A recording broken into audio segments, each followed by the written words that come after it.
Hello, my name's Lynn Gillespie, and this week on the High Performance Garden Show Nuggets, we share with you how to naturally control cabbage worms in the garden. Here's a clip from the show. So today I'd like to share with you how we naturally control the cabbage worms or the cabbage loopers in our garden. So cabbage loopers live on the white top weeds that we have around the farm, so there's really no way for us to ever eliminate the looper from the garden. So the next best thing is to disrupt the worm's life cycle so they don't reproduce in the garden. So loopers have 4 stages. They have egg, worm, cocoon, and then the moth. I like to disrupt the cycle at the worm stage.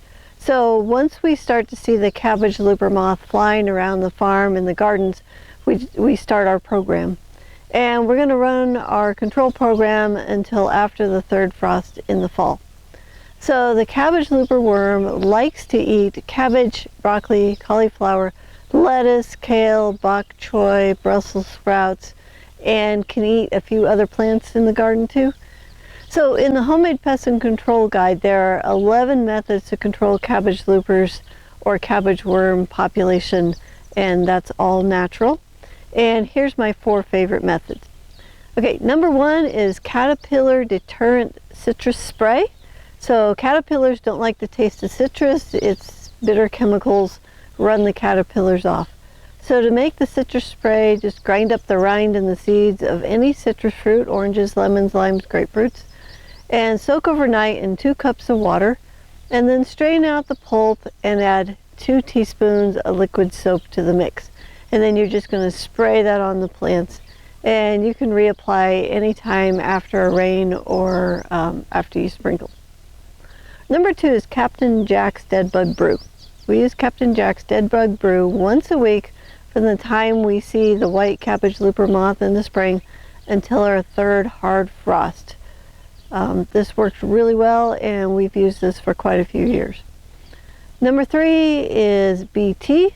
This is a bacterial pathogen that's used for biological control over the larvae, which is the worms. And it's widely used by organic growers, and I've used it here with great success. It's safe for the plants, the animals, and the humans. So before we get to number 4, if you would like to learn the other 7 ways to control the cabbage loopers in the garden, you can get our Homemade Organic Pest Control ebook that you can get for free when you sponsor this High Performance Garden Show.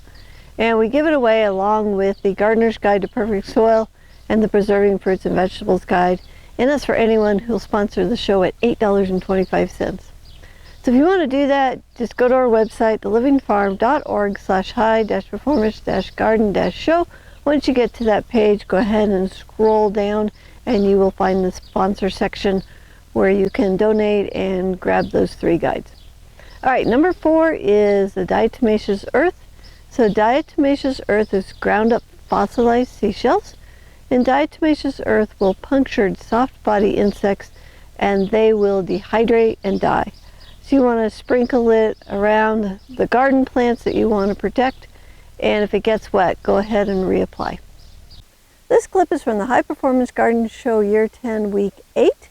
If you'd like to watch the whole show, it's free, it's online, and you can enroll on our website at thelivingfarm.org/high-performance-garden-show.